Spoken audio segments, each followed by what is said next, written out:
आपको 30/9/2025 को जो अंतिम सूची जारी हुआ उसमें ये हमारे पास इतने लोगों का नाम है जो पटना से जो है ये बिलोंग करते हैं और पटना के वोटर हैं।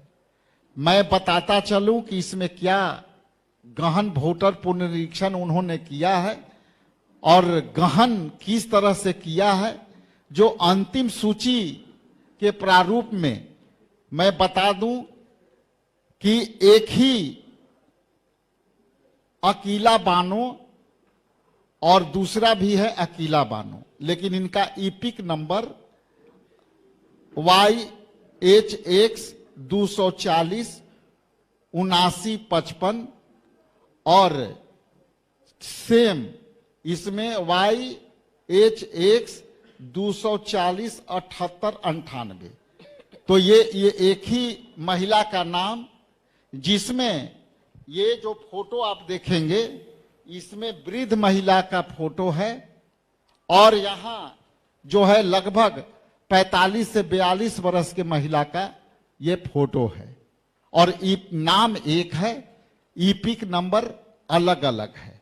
तो ये कैसा गहन वोटर पुनरीक्षण है कि इतनी गहन किया इन्होंने और इतनी जल्दीबाजी में किया कि इस तरह की हमारे पास सैकड़ों उदाहरण हैं। तो उसी तरह से नीचे भी सुधांशु कुमार और सुधांशु कुमार दोनों का ईपिक नंबर जो है व्यक्ति एक है, नाम एक है, फोटो इसमें एक है, लेकिन ईपिक नंबर अलग अलग है। तो मैं आपके माध्यम से सीधा इलेक्शन कमीशन ऑफ इंडिया को सवाल भुगता हूं कि आप ने तो पूरी सरलता से जनवरी में ही आपने कह दिया था कि हम तो इलेक्शन के लिए तैयार हैं और हमारा वोटर लिस्ट तैयार है, लेकिन आखिर किसने आपको ये आदेश दिया कि आप मात्र 1 महीना में SIR को प्रोसेस को आपने पूरा किया और पूरा करके आपने गहन वोटर पुनर्निरीक्षण का नाम दिया, लेकिन अब तक आपकी ये सारी त्रुटियां दिखती जा रही है। आज इलेक्शन कमीशन पटना में आया, हमने उनका स्वागत किया। किसी भी लोकतांत्रिक संस्था से ये उम्मीद की जाती है कि वो अपनी ऑटोनॉमी, अपनी स्वायत्ता बना के रखे। प्रथम दिन से ही इलेक्शन कमीशन ने अपनी स्वायत्ता का घालमेल किया। ऐसा यह प्रतीक इसलिए भी होता है, इसकी मिसालें बहुत हैं, कि जब कभी भी नेता प्रतिपक्ष, पार्लियामेंट के 300 मेंबर ऑफ पार्लियामेंट, विधानसभा के में यहाँ बिहार विधानसभा के तमाम नेता प्रतिपक्ष, तमाम विपक्ष के MLAs ने जब भी कोई सवाल किया साक्ष्य के साथ, तो उसका जवाब भारतीय जनता पार्टी से आया।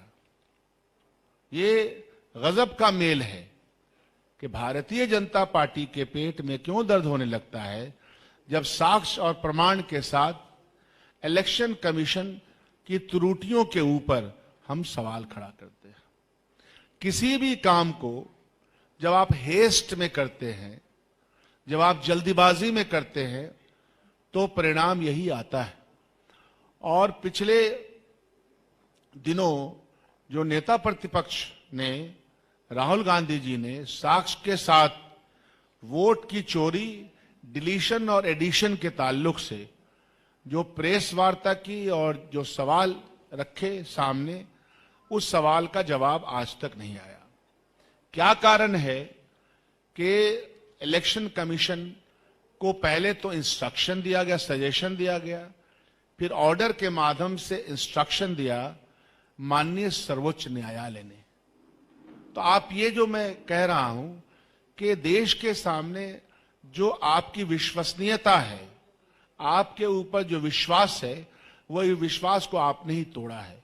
और मिसालें दर मिसालें, जैसा कि हमारे अध्यक्ष जी ने बताया, आपको मिलती चली जा रही हैं। इससे ये साफ जाहिर होता है कि आपने जब डिलीट किया तो घालमेल किया। उसकी मिसालें आई, बिहार से कंप्लेन आफ्टर कंप्लेन गए, सुप्रीम कोर्ट में कंप्लेन आफ्टर कंप्लेन गए और आपने समझा कि सब कुछ ठीक है। उसके बाद जब अब एडिशन हुआ है, एडिशन में भी त्रुटियां आज एक दिन के अंदर इतनी पाई गई जिसकी मिसालें आपको मिलेंगी और हम लोग कोर्ट में भी ये पेश करने जा रहे हैं। हमको एक रजिस्टर्ड पार्टी है, हम all India Congress committee party. आप ये कह रहे हैं और ये कहने में जरा सा भी शर्म नहीं आती है आपको कि जिले में जाकर के, ब्लॉक में जाके, बूथ में जाकर के हम ये बूथ लिस्ट निकालेंगे। आपकी जिम्मेदारी बनती है कि कांग्रेस पार्टी के राज्य स्तरीय, राज्य के पास आपका पूरा सॉफ्ट पैमाने पे भी और जो आप मोबाइल पे भेजते हैं ऑनलाइन के जरिए, दोनों आपको भेजना आपकी जिम्मेदारी बनती है। ये कोई आप खैरात नहीं कर रहे हैं कि यहां कर लो वहां कर लो, आप अपनी जिम्मेदारी से बच रहे और इसीलिए आप पर विश्वास नहीं होता है। मैं यह भी कह देना चाहता हूं आपके माध्यम से कि डेट तो ये बताएंगे जरूर, डेट भी बताने के लिए हमको मालूम है कि सरकार से ही पूछेंगे, क्योंकि हम लोग को लग रहा है ना कि अभी बहुत सारा कुछ इनॉग्रेशन, कुछ बांटना बुटना बचा हुआ है इलेक्शन के जमाने में।